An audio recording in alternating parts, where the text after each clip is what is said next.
break this thing before I even start testing it.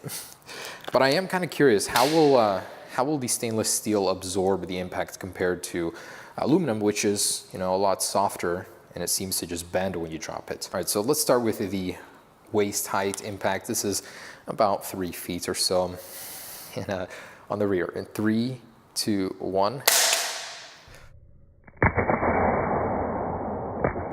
That's the iPhone 8. Oh, it's fine. Got a scratch on it from earlier, but otherwise it's okay. And the much heavier iPhone 10. This is one of the heaviest iPhones Apple has produced, I believe, since the 4 and 4S series. Thicker too, so might actually be worse for dropping. 3, 2, 1.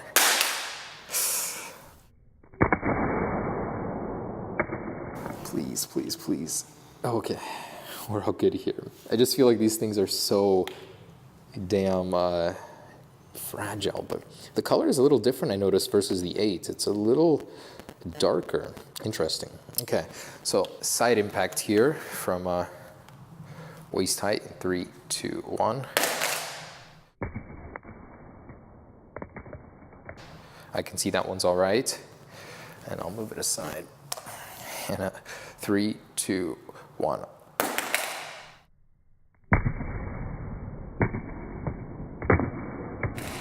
Oof. Man, it hurts me to do this. How does the bottom look? So honestly, I'm not seeing any scratches. A little tiny scuff here. This space gray color is really holding up pretty well. This one has got a dent already, some scuffage here. I would say the iPhone kind of absorbs that a little bit better. And the front facing in 3, 2, 1.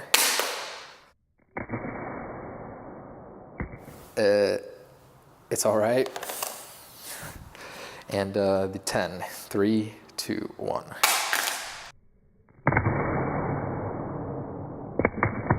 Wow, that bounces. It is fine though, still responding. So normal day-to-day drops, which I hope you guys never have to experience, but they always seem to come out of their most random times, are fine on both of these.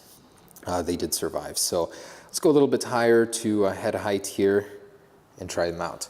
And this is where most of these phones start to fail. All right, so about head height here for the iPhone 8 in 3, 2, 1. I think that's broken.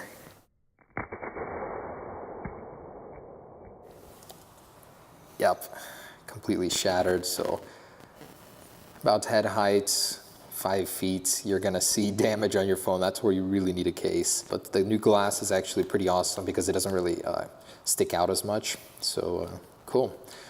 Otherwise, it is working here on the front. And the 10 here in 3, 2, 1.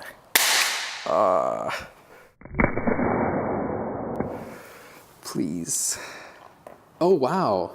All right.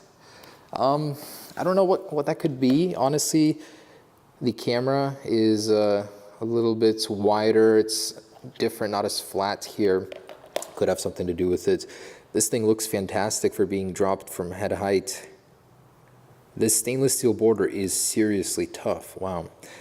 Okay. Displays are still working. So let's continue with both of these. Let's do the side impact here in 3, 2, 1. Oh, man.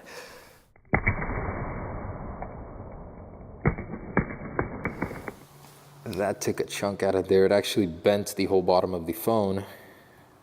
You can see it's a little warped, but it's still holding up pretty well. I'm impressed. I've never tested the 8 in a drop, so this is a first for me, and it's doing pretty well. Okay, the 10. Okay, please don't break, but in 3, 2, 1.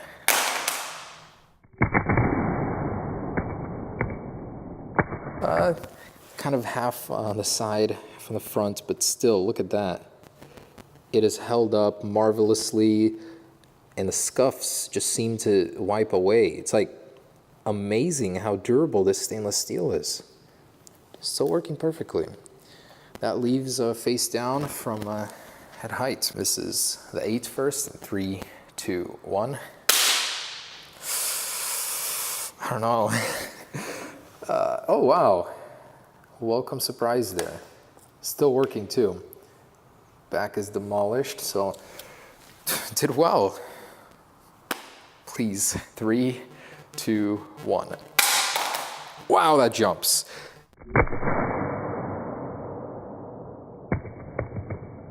Definitely has something to do with the stainless steel. It seems to absorb and push out that energy differently than aluminum. And wow, I can't believe it. That has survived the most brutal tests and is still working. And compared to the iPhone 8, even the back did survive. Of course, it's a lot to do with chance and all, but I definitely put these things through a difficult trial, and the iPhone 10 did come out in first place. It's heavier, thicker, seems to be tougher with that stainless steel. I am so impressed. And honestly, I think that this thing does absorb the energy differently. I see that it bounces more. It honestly seems like it's a much more durable material, and I love it. I love how it looks. If you look at the scratches, you really can't see much. I've just dropped this thing repeatedly, and it still looks pretty dang good. That's impressive. Wow, Apple's got a winner on their hands, and the frame hasn't bent at all. That's amazing. So iPhone 10 seems to be one of the most durable phones I have ever tested in a drop. That's pretty incredible. Honestly, I don't want to break this phone, so I don't know about dropping it from higher. All right, guys, so there is the drop test. I'm honestly very surprised with the outcome. I thought that this thing would break much sooner, but I honestly don't want to break it. There's no reason to. I've had a lot of fans tell me, why would you drop it at overhead height, you know, average about 5-6 feet? There's really no need to, because most people won't be dropping it from that height. So I think I'll end the test here, but it did leave me with a very solid conclusion. The stainless steel is more durable. The display's really held up. It might honestly be because there isn't a home button down here, another point of area I see the breakage at. It's a very flat slab of glass, seems to be pretty even. That could be why. The back held up pretty well. I'm very impressed. I'm mostly impressed with just how scratch resistant the stainless steel border seems to be. I literally can't find almost a single little nick or scratch. Over here, maybe a tiny bit. This thing is gonna hold up very well just from regular day-to-day scratches. All right, guys, so I actually have a problem. Face ID stopped working after the drops. I cannot get it to unlock my face. It won't even try. So I'm actually gonna jump into the passcode settings, see if I can find it there. But Face ID will not work. The camera, yeah, look at that. The camera doesn't work anymore. So so I don't know what's going on, but it did just freeze on me. Face ID is not available, yeah. So if you do drop your iPhone 10 repeatedly like that, the Face ID could stop working. One side effect at least. The phone physically did survive, but inside something came loose or got damaged. Very interesting. I haven't seen something like this before. So Face ID no longer works on this iPhone 10. The camera works, but as soon as I get in there to start actually like scanning my face, I think that stopped working there. All right, interesting. So it didn't completely win, but on the physical side, yeah, it did win the drop test there. All right, guys. So not as durable as I thought, but thanks for watching, guys. Hope you enjoyed it. Stay tuned for more. Peace.